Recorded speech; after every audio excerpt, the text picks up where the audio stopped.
যে কোনো প্রকারে হোক আমার জিনিসগুলো আমাকে উদ্ধার করে দেওয়ার জন্য আবেদনটুকু করতেছি। চট্টগ্রামের পটিয়া উপজেলায় এক প্রবাসীর বাড়িতে দুর্ধর্ষ চুরির ঘটনা ঘটেছে। উপজেলার 11 নম্বর কেলিশহর ইউনিয়নের 9 নম্বর ওয়ার্ডের খান বাড়িতে গত 14 এপ্রিল সন্ধ্যায় এই ঘটনা ঘটে বলে জানা গেছে। ভুক্তভোগী পরিবার সূত্রে জানা যায় ওই দিন পারিবারিক কাজে বাড়ির সবাই বাইরে গেলে চোরেরা ঘরে ঢুকে পড়ে। এ সময় ঘরের সিসিটিভি ভাঙচুর করে স্বর্ণালংকার ও নগদ অর্থ সহ প্রায় 22 লক্ষ টাকার মালামাল চুরি হয়েছে বলে অভিযোগ করেন তারা। 14 তারিখ সকালবেলা আমি দরবার শরীফে গেছিলাম ফটিকছড়ি থেকে আসার সময় আমার শ্বশুর বাড়িতে রওজন ওইখানে ছিলাম। থাকার পরে আমার বাচ্চা ছিল বাড়িতে, আমার বড় বাচ্চা ছেলেটা আমার মৌলভীবাজারে একটা দোকান আছে, দোকানের মধ্যে 3টা-4টার দিকে দোকানে গেছে।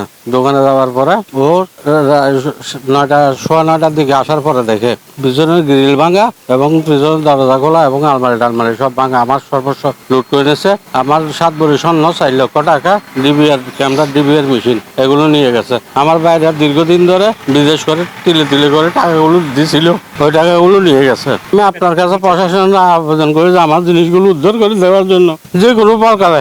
এটা সাথে সাথে এটা আমরা থানা পুলিশকে অবহিত করেছি। এটা থানা পুলিশ আসছিল, এর মধ্যে ডিবি টিমও আসছিল আমাদের এখানে চট্টগ্রাম রেঞ্জ থেকে। আর এসপি সার্কেল স্যার, পটিয়া থানার ওসি স্যার, ওনারাও অলরেডি এখানে ভিজিট করে গেছেন। ওনাদেরকে কাছেও আমরা আবেদন করছি যাতে আমরা চাই এটার একটা সুষ্ঠু তদন্তপূর্বক এটার একটা সুষ্ঠু বিচার যাতে হয়। কারণ এখানে আসলে আমরা দীর্ঘদিন যাবত এখানে বসবাস করছি, এ ধরনের ঘটনা হয় নাই। চাচ্ছি সঠিক তদন্তের মাধ্যমে যারা অপরাধী তারাই হোক, সাধারণ কোনো মানুষ যাতে হয়রানির শিকার না হয়। কারণ আমরা আসলে কাউকে সন্দেহজনক হিসেবে আমরা করতে চাচ্ছি না। স্থানীয় প্রত্যক্ষদর্শীরা জানান এলাকায় এই ধরনের ঘটনা আগে ঘটেনি। হঠাৎ এমন চুরির ঘটনায় এলাকা জুড়ে উদ্বেগ তৈরি হয়েছে। এই ঘটনাটায় আমরা সবাই মর্মাহত, কারণ আমাদের এলাকাতে এইরকম ঘটনা আর ঘটে নাই। এদের অনেক টাকা লোকসান হয়েছে, অন্তত 20 লক্ষ টাকার হাসাহাসি। এর বড় ভাই জসিম এখানে থাকতো। জসিম ওই দিন বেড়াইতে গেছিল ফটিকছড়িতে। ছোট ছেলেটা দোকান খুলতে গেছে 3টার পরে। এর পরে থেকে এই মগরিবের পর পর্যন্ত এই সময়ের ভিতরে ডাকাতি হয়েছে। কিন্তু আমরা এই ডাকাতির জন্য নিন্দা জানাচ্ছি। এইরকম ঘটনা আমাদের এলাকাতে যেন না হয়। এ ঘটনায় ভুক্তভোগী জসিম উদ্দিন বাদী হয়ে অজ্ঞাতনামা আসামিদের বিরুদ্ধে পটিয়া থানায় মামলা দায়ের করেছেন।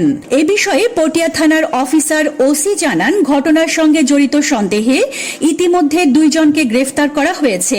বাকি আসামিদের ধরতে পুলিশের অভিযান অব্যাহত রয়েছে। এই বিষয়ে আমরা প্রাথমিকভাবে 2 জনকে অ্যারেস্ট করছি। ওরা জিজ্ঞাসাবাদ করতে রিমান্ডে দিয়েছি। আরো কিছু লিস্ট আমরা পাইছি, ওনারাও দিচ্ছে, যাচাই বাছাই চলছে। আচ্ছা আচ্ছা, আমরা এর মধ্যে অভিযান কয়েক জায়গায় করা হয়েছে, কিন্তু ওগুলো ওই জায়গায় নাই।